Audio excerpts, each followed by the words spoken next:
Welcome to the End of Innocence, the JFK Assassination. I'm your host, John Young. My goal for this podcast is to touch on the details and facts of this case that our history books didn't tell us, or the Warren Commission either ignored or tried to sweep under the rug. Most people's version of the case is this: JFK was assassinated in Dallas.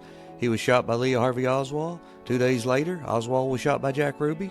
The Warren Commission concluded that Oswald did it alone. Case closed. The end. You might be surprised to know that a recent study shows that 88% of Americans believe that JFK was killed as a result of a conspiracy and that Oswald was not acting alone. So why is it the public start believing the government about JFK's murder? In today's episode, we're going to touch on that. We're also going to look at threats made against the president's life just a few weeks before the assassination. One such threat was in Chicago and another one in Miami. The media frenzy over the recent release of documents related to the assassination of John F. Kennedy highlights the public's fascination with JFK and his death all these years later. But do these documents add to our understanding of the assassination, the motives of the assassin, or the possibility of a conspiracy? The declassified materials are part of a debate that began with the 1964 Commission on the Assassination of President Kennedy, known as the Warren Commission. Established by President Lyndon Johnson 1 week after the assassination, it concluded, after nearly 10 months of investigation, that Lee Harvey Oswald, acting alone, had fired 3 bullets from the 6th floor of the Texas School Book Depository building. It also found that Oswald's death 48 hours later at the hands of a local nightclub owner, Jack Ruby, was an act of spontaneous revenge. It's hard to believe now, but the Warren Commission initially received a warm reception, and the public seemed willing to accept its conclusions. Before the release of the report, a Gallup poll found that only 29% of Americans thought Oswald acted alone, while 52% believed in some kind of conspiracy. But only a few months after the release of the Warren report, 87% of Americans believed that Oswald shot the president. Over the next few years, however, critics turned public opinion against the Warren report. In 1966, Mark Lane, who is considered a pioneer in the research community, released his bestseller, Rush to Judgment. Later that same year, New Orleans District Attorney Jim Garrison launched a highly publicized but deeply flawed investigation into the death of President John F. Kennedy. It supposedly revealed a vast conspiracy. At the same time, Life magazine published color reproductions of the Zapruder film, a graphic home movie of the shooting by local dressmaker Abraham Zapruder. Life magazine titled this article, "Did Oswald Act Alone? A Matter of Reasonable Doubt." The editors questioned the commission's conclusions and called for a new investigation. Most of the early skeptics used the Warren Commission's own evidence against it. They focused on contradictions among some of the witnesses about the number of shots and where those shots came from. Some witnesses claimed they heard gunfire from the grassy knoll, an elevated area to the front and right of the presidential limousine. According to the Warren Commission, Oswald fired 3 shots in 8.6 seconds. The first shot missed the car completely and hit bystander James Tague. The second shot, the so-called magic bullet, struck President Kennedy in the back, exited through his throat, and then hit Texas Governor John Connally, breaking a rib, shattering his wrist, and ending up in his right thigh. Critics claim the bullet, which, by the way, remained largely intact, could not have been responsible for all the damage. And if Kennedy and Connally were hit by different bullets in a matter of seconds, then it meant there had to be another shooter, because we all know that another shot struck President Kennedy in the head, killing him instantly. These criticisms really began to take their toll. By the early 70s, many Americans were skeptical of the Commission and their conclusions. The most serious threat to the Commission's credibility, however, came not from the army of investigative reporters, but from a new government investigation. In 1978, the House Select Committee on Assassination, after 2 years of work, concluded that Lee Oswald was the assassin, but there also was a conspiracy involving the second gunman. The committee relied on acoustical analysis of a dictabelt recording from the Dallas Police Headquarters. It contained sounds from a police motorcycle in Dealey Plaza, whose radio transmitting switch was stuck in the on position. 2 acoustic experts said that there was a 95% certainty that the recording revealed 4 shots had been fired at the presidential motorcade.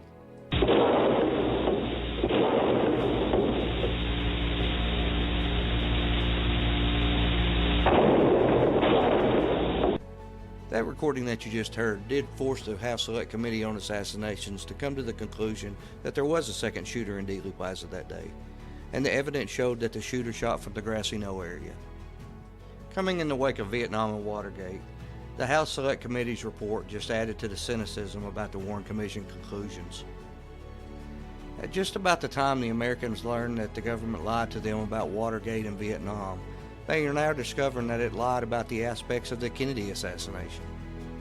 Now there were 2 conspiracies: conspiracy to assassinate the president and potentially an even larger conspiracy, the conspiracy to cover it up by powerful figures in the government. Before the 1970s, most conspiracy theories focused on the Russians or possibly the Cubans. By the 80s, polls showed that a large majority of Americans now believed that their own government was involved in the assassination of President Kennedy. A Newsweek poll taken in 1983 on the 20th anniversary of the assassinations showed that 74% of Americans believed that others were involved, while only 11% thought Oswald acted alone.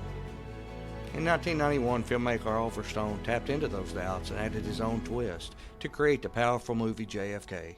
The film, which in my opinion got closer than our history books, portrayed an elaborate web of conspiracy involving President Johnson, the FBI, CIA, Pentagon, the KGB, pro-Castro and anti-Castro forces, defense contractors, and assorted other government officials and agencies. The movie ended with a plea for audience members to ask Congress to open all Kennedy assassination records. The plea worked.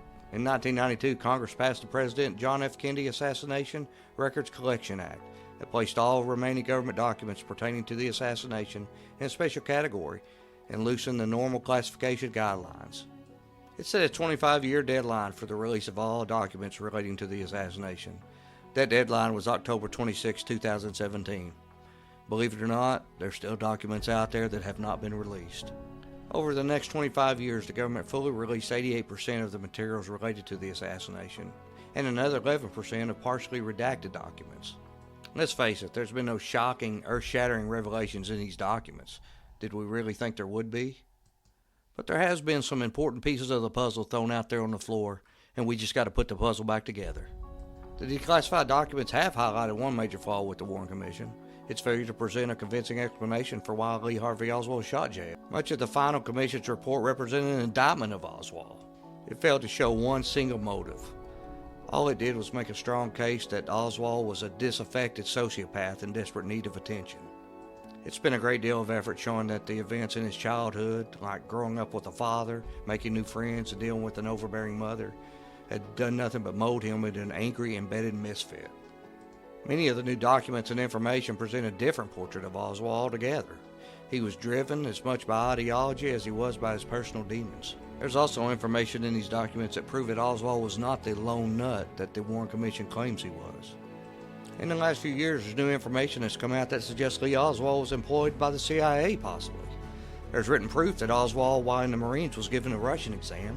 The only reason that anyone in his position would be given a Russian exam was if they were going to do some work from U.S. intelligence. Oswald was obviously drawn into a scapegoat situation and made to believe he was going to penetrate the assassination. Then when the time came, they took the scapegoat, and with the help of the media, they turned him into a villain. In this podcast, I think we could show that Lee Oswald was totally innocent of the assassination of John F. Kennedy. The fact that history, because of disinformation, has made a villain out of a young man who all he wanted to do was be a good American. In some ways, it may be the greatest injustice of all. I don't know what this is all about. Kill the president? No, I didn't keep it down here. Shoot the president? I work in that building. Were you in the building at the time? Naturally, if I work in that building, yes, sir. Back up, man. Did you shoot the president? No, they're taking me in because of the fact that I live in Missouri. I'm just a patsy. President?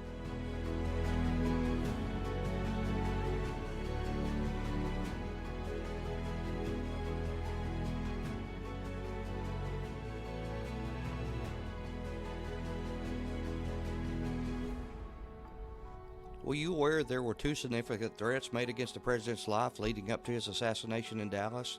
One such threat was in Chicago. Alan, since this fateful day in 1963, the JFK secret files have slowly been made public, but not all of them. 16,000 records remain unseen in the National Archives, even though they were supposed to be released in 2017. The I-Team has reported in recent years that President Kennedy was the target of several assassination plots, including two in Chicago, weeks before he was gunned down in Dallas. When President Kennedy was shot and killed in this Dallas motorcade, there were more than a half dozen active assassination threats known to the Secret Service at the time. Hit squad plans had been uncovered by authorities in Tampa, Florida, and in Miami a few days before the attack that did occur in Dallas, in which ex-U.S. military sharpshooter and Soviet sympathizer Lee Harvey Oswald was arrested. when that bullet struck the head of the president, it struck me too, because I saw it coming. As the I-Team first revealed in 2007, this Secret Service agent from Chicago, Abraham Bolden, had tried to warn his supervisors about the brewing assassination threats, including a pair of plots that targeted JFK here in Chicago. Bolden, the first African-American agent assigned to a presidential protection detail, said Kennedy was due to attend the Army Air Force football game at Soldier Field on November 2nd. JFK's route from O'Hare to the Loop was publicized. JFK called off the trip at the last minute after two secret threats, one by a right-wing radical, and Kennedy denouncer Thomas Valley, who was arrested with an M1 rifle and 3,000 rounds of ammo. And a second apparent plot exposed when a Chicago motel manager reported what she saw in a room rented by two Cuban nationals. At seen lying on the bed several automatic rifles with telescopic sights. Tonight, a lawsuit is asking National Archives officials to finally release the last 16,000 Kennedy assassination records, files that could finally unlock the remaining mysteries of JFK plots in Chicago and elsewhere that failed, and the one in Dallas that didn't. There were a couple of curious coincidences about this incident in Chicago. The tip-off to the FBI about the assassination plot in Chicago came from an informant, identified only as Lee. Lee, huh? As further evidence of a high-level conspiracy to assassinate the president in Chicago, it's come to light that there was a Plan A and a Plan B, which is standard operating procedure for any well-planned covert operation. What was unusual is that the two plans were nearly identical, though 925 miles and 20 days apart. Now we're going to talk about an incident that the FBI wish would just go away. A man named Joseph Miltier could be a key to the JFK assassination. On the morning of November 9, 1963, 2 weeks before JFK was assassinated in Dallas, right-wing extremist Joseph Miltier was in a Miami hotel room talking with Willie Somerset, who was an undercover police informant. Somerset happened to be wearing a wire. This conversation was turned over to the FBI immediately, although it will not surface publicly until 4 years later. Miami, Florida was the city visited by President Kennedy 4 days before his death in Dallas. It was also the unlikely location for a bizarre meeting 13 days before the assassination, in which details of the plot to kill Kennedy were set out with stunning accuracy. A Miami police informant secretly taped a conversation with a visiting right-wing activist in his seedy downtown apartment. It is broadcast here for the first time. I don't know, Kennedy's coming here, I think on the 18th or something like that, to make some kind of speech. I think it's the 18th he's supposed to be here to make a speech. I don't really know what it's about. It didn't make him out now, he's going to have up there and give it, because it's a man here. Willie Somerset, a union organizer with extensive right-wing political ties, was the Miami police informant. Joseph Miltier was the wealthy, rabble-rousing racist from Quitman, Georgia. In charge of the surveillance operation was Miami detective Everett Kay. Well, we had to set up the tape recorder in Somerset's apartment in order to make the recording where he met with this other man, Miltier. In order to do so, it was a very large tape recorder that was made especially for intelligence work, weighing approximately 40 pounds. I carried it to the third floor of his apartment, placed it in a closet, and then ran the microphone around the baseboard in the kitchen, and the microphone was hidden by the chairs where Miltier and Somerset were to have their meeting.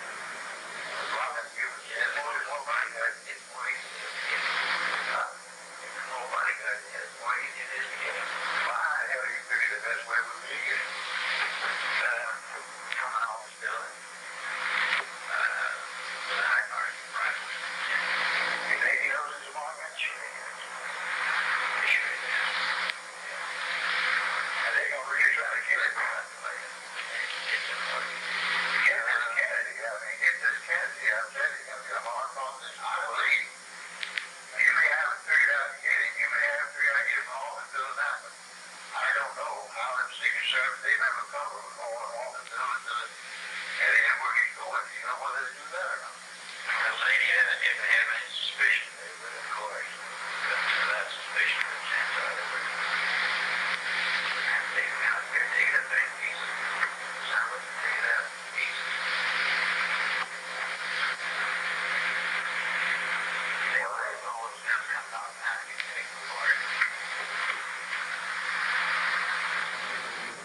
astoundingly, the conversation came up that this man wanted to know how many people that President Kennedy had that was his look-alike that went with him.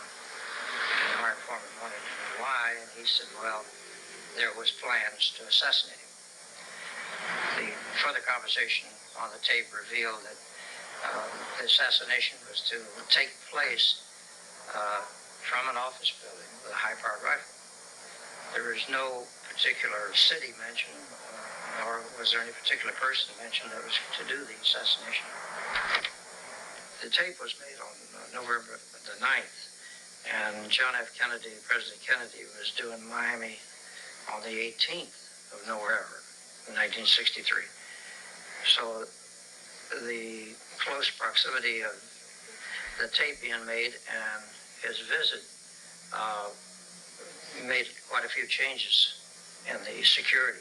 They changed the motorcade, and I believe that he was helicoptered, and rather than have a motorcade, additional men were secured. Everyone was made aware that there may be a problem, so there was a drastic change in the procedures. He wasn't as accessible in this city as he might have been in the past. Boy, if that Kennedy would be shot, we gotta know where we at. Yeah, but you know, boy, that would be a real shame to do that. It would be like some stone unturned there. No, no way. Hell no. They'll pick up somebody for the hour of that. And they don't give a damn. Boy, I'm listening to that. So I don't know the public at all. Yeah, that's right. Well, somebody gonna have to go to jail if he gets in jail. We thought we did a good job and was very grateful for the fact that it did not happen in Miami. It could have very well happened in Miami, as it did in Dallas. So it touched each of us very closely, particularly myself, as hearing the words that they were going to assassinate President Kennedy. Well, that's where we get it. Coming off the building. With a high-powered rifle. And they're gonna really try to kill him. Miltier was interviewed by the FBI and then released. He perished in a mysterious house fire a few years later. The Warren Commission ignored the Miami connection and a further opportunity to determine the truth. Following the assassination, Somerset met with Miltier again. Miltier commented that things had gone exactly as he had predicted. Somerset asked Miltier if he actually had advanced knowledge of the assassination or he'd just been guessing. Miltier kind of chuckled and said, "You figure that out." One more little nugget before we go this week. On November 17th, an FBI telex was sent to all special agents in charge.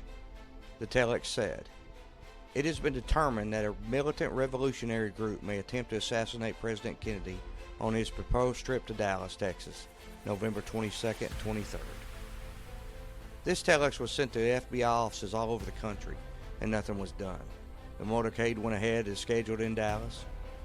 Shortly after the assassination, the telex was removed from all files in all the cities as an obvious embarrassment to the Bureau.